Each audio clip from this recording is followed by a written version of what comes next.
Hey everybody, Bill Murphy here with MMORPG.com, and we are here at BlizzCon Day 2 talking to Ian Hozzikostas. Hozzikostas? Either works. I really can't pronounce your name. Either works. It's okay. You're not alone. Don't worry about it. Why don't you go ahead and tell us how your first day at BlizzCon went and your general kind of overview of all the hype leading up to this show this year. Day 1 BlizzCon was amazing this year. So got my day started actually just sitting in the middle of the crowd for the opening ceremony, watching all the announcements. Actually, it was the first time I'd seen the Warcraft movie trailer myself. And was just incredibly hyped. Really, the first time? Yeah, totally. Because there's some some people have a conception that like, oh, Blizzard's making a movie. You've probably seen it, yeah. Universal and Legendary making a movie, and obviously, there's some collaboration. They're obviously creating our world, but there's no day-to-day involvement. So for me, I'm viewing it half as a fan and half just as as a designer with the awe of seeing this world that I've worked in. That's cool. Brought to life on screen, and so it was an awesome moment seeing that, and then capping off the whole thing with the Legion intro cinematic, which I think that, in my opinion, yeah. I'm a little biased. Now you've seen that before. That one I've seen quite a number of times as it was being, as it was coming together. But the way it turned out, I think it's just incredible. Awesome. It really sets the stage for an epic expansion to come. And yeah, so like crazy crowd reaction, and then immediately went backstage to get mic'd up from a panel. Yeah, and I thought that went great. Well, that's what most of the questions, I guess, come from the panel. As you guys can see, got a handy thing. Who needs paper anymore? Exactly. So let's first, one of the things, I'm a Beastmaster hunter, but I use a gun. However, a lot of people are worried, why is it a gun and not a bow for the legendary weapon? So, I mean, the artifact for BM hunters is a gun. I think ultimately we're trying to create weapons with unique identities and backstories and depth and visual appeal. And we're also, as we make them, we want to differentiate them from each other, so that we're kind of covering the gamut of swords, maces, daggers, axes, bows, guns, what have you. And to some extent, that means that someone was going to get it. Yeah. And survival, I think, obviously they're using a melee weapon now, so they were off the table for that. And then when we come down to two hunters that are focused primarily on ranged combat, we wanted to represent the bow crossbow on one side and the gun on the other. Okay. And I think for the marksmanship hunter, the traditional sort of sniper and the inspiration there, it felt like the bow was more appropriate there. Okay. But the gun is awesome, and can't wait to let players get their hands on it and learn more about it. And can you transmog them if you wanted to?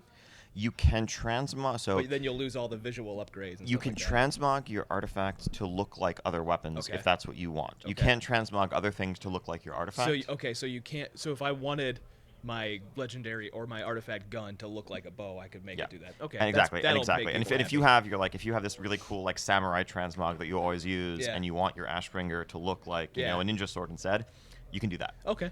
I think you'd be a little bit crazy, but you could hide your Ashbringer if you wanted to. See, I plan on using the gun, but I know a lot of people wanted the bow. So given that some classes' weapon style is changing drastically, like Guardian Druids from two-handed weapons to one-handed weapons, or to two one-handed weapons, Fury Warriors with one-handed weapons, will skills be overhauled to match the new playstyle as well? In the case of Guardian Druid, ultimately they're spending most of their time as a bear. So the weapon that they wield is never it's there for stats, and thematically in this case it's the claws of Ursoc, kind of the bear avatar. It's the source of the power of the bear side of Druidism. So that was a really good fit there. And they'll of course be able to customize the appearance of their bear form to reflect how they want to look. Since as a transformed Druid you don't really get to see your weapon. Okay. In the Fury Warrior case, I think ultimately they're a dual-wielding class in terms of some of the minor gameplay differences between Single-Minded Fury and Titan's Grip. We can smooth that over and give players who prefer one gameplay form over the other options to let them, whether in talents or elsewhere, keep the gameplay that they want. It mostly comes down to visual flavor and the feel there. But ultimately, we know that, where there's a difference, let's say for Frost Death Knights. Frost Death Knight, currently some of them use a single two-hander on Live and Warlords, some dual-wield. Their artifacts are twin rune blades. So the spec will definitely be oriented around dual wielding in Legion, and we know that going in, and we can make sure things are balanced and structured around it. Okay. And will it take them very long? Like, say, if they were working towards that artifact, is it primarily like, will they be able to get those weapons quickly so that they don't have to try to loot, but go to the auction house or anything in the meantime and get spec'd up, right? Yes, I think getting your artifact is one of the very first things that you do in Legion. You can think of it similar to like founding your garrison in Warlords. You're going to go through the Broken Shore experience, then you're going to Dalaran, where you will begin the search for both the artifact weapon and founding your class order hall. And depending on class, some people will do one before the other. Okay. For others, they're kind of intertwined, and you actually get your artifact in the process Okay. of founding your order. But ultimately, you're going to have both of those things done before you actually go to the main leveling So zones. it's not something you have to worry about suddenly getting to 110 and being like, oh, I have to change the whole way I was playing. Definitely not. Now, with zone scaling, will players be able to join one another on quest lines at random spots? Once a storyline is started in a zone, are players forced to finish before moving to the next? So we still have, our quest structure is still largely as it always has been, with, branches and forks and some little standalone side things you can go after. Phasing and things like and that. yes. So, I think the scaling that we're doing mainly regards level. Okay. So it's more about a level 105 player can play alongside a 102 player. So I could leave a zone and go. You could hang out totally, with my yes. friend You and could still play with totally them. leave a zone, Okay. go and quest in a different zone. If you and a friend have neither started, neither of you has started, let's say, High Mountain, you could both just go to High Mountain, regardless of your levels, and have a good quest experience there together. But there is still some concept of prerequisites and a story flow to questing. So which I you think might is- not have access to a quest, but you could still go join them in theirs. Exactly. Okay. That makes sense. Okay, so Drakes and Dragons are making a big comeback. Will any also be available as a mount as a part of the expansion? That seems likely in some form. Okay. We don't have any specific ones planned yet, but yeah, everyone knows. Drakes and dragon mounts have been some of our most popular, and particularly when flying comes around in Legion, those are going to make sense. Okay. Going back to the scaling, I kind of skipped over this one. Will there be a limit on the level difference between players entering dungeons with the mob scaling? No, well, the level range is it spans the level range of Legion, which is to say 98 to 110. Okay. So yeah, a level 93 player or something just couldn't queue for Legion dungeons. But as long as you're available at between that level range. Exactly, for the level up dungeons, because those dungeons are very closely associated with the zones in the outdoor world, and anyone that could be questing in the outdoor world can also queue for the dungeon. Okay. And it also should help, sort of queue times and queue matchmaking. We can put 102, 108, 104 all together in the same group. Okay. Now, will players be able to join? This is a PvP question. Will players be able to join PvP in a group, which is something that was kind of removed from Ashran in Draenor? I think it depends on what PvP we're talking about. Yeah, you can still queue for Ashran as a party, but not a raid. Oh, okay. And I think that's consistent with how other battlegrounds have worked and will continue to work. Okay. I think if you want to really engage in full pre-made group PvP, then you should participate in a rated battleground system or formal arena queues, where you have, you're a fully queued group matching up against another fully queued group. Okay. I think what we've tried to avoid in the past, what we pulled out of Battlegrounds as well as Ashran, were full raid groups queuing up as a group with the intent of facing up against random match-made individuals clumped together so they could stomp them. Kind of takes the fun away for that's the not a other very side. it's not a very satisfying experience when you're solo queuing into PvP and you find yourself against an organized pre-made on voice chat that's completely coordinated to kill you. That happens in PvP a lot to me. Either that or I'm just terrible, which is likely. Also. Blame the coordinated groups. Will players be able to, with the class halls and people kind of returning to them several times a day, the way you do in garrisons now, how will this affect players who accompany one another but are different classes? So, for instance, a Death Knight and a Hunter travel together in the entire game normally. They're like best friends. They play a lot. So how do class halls, class quests, class activities allow for that to continue, or are they basically going to be at some point just irrevocably forced apart? Yes, I think two things there. First off, it's not necessarily a given that you'll be returning to your class order hall multiple times a day. Okay. I think it's definitely a place you'll check in at least once every play session. Okay. But it's not, unlike maybe the garrison that you could customize to have a bank and to have all of these, utility things.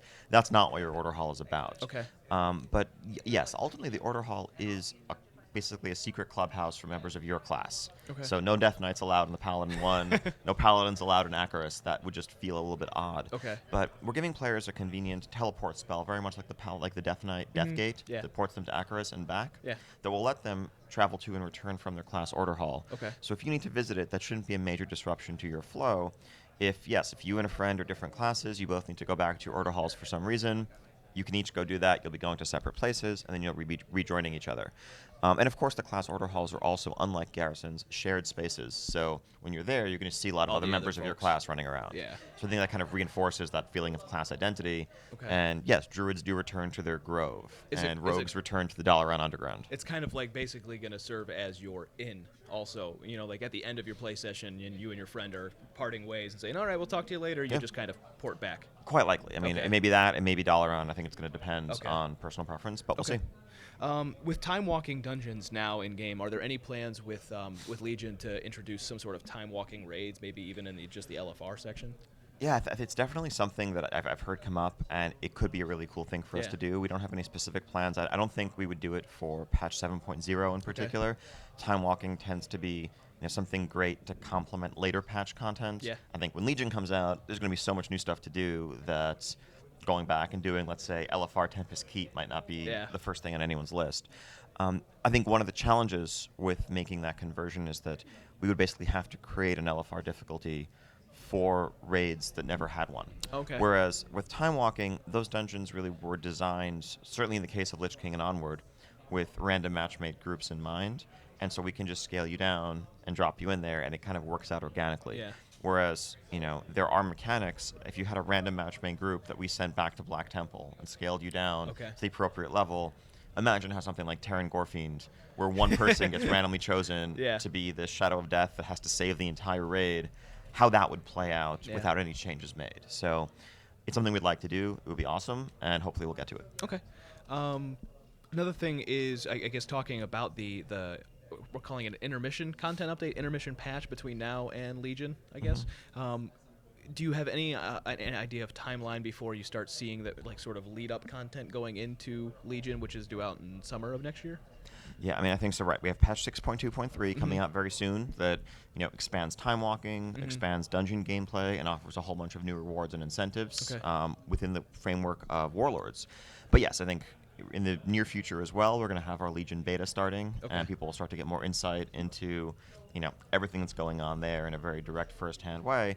And yes, we are going to have a pre-patch prior to the actual official launch of the Yeah. expansion that begins events such as a Legion invasion of our world, ability to, access things like the Demon Hunter for those who have pre-purchased the game. As far as an exact date for that's not something I can give now, but it will definitely be in advance of when the game comes out. Okay, I think that's probably the biggest concern for most WoW players. Yeah. Like, I know myself, like, I will definitely be playing Legion, but I'm just not sure what there is for me to do who's been playing in Draenor for so long between now and summer. Is that something that you guys are aware of? Like, there's a content drought sort of thing going on? It's definitely a concern, Yeah. and I think we know that one of our biggest responsibilities is to keep a steady flow of content and to make it so that players, always feel like they have something meaningful to do, something to work on.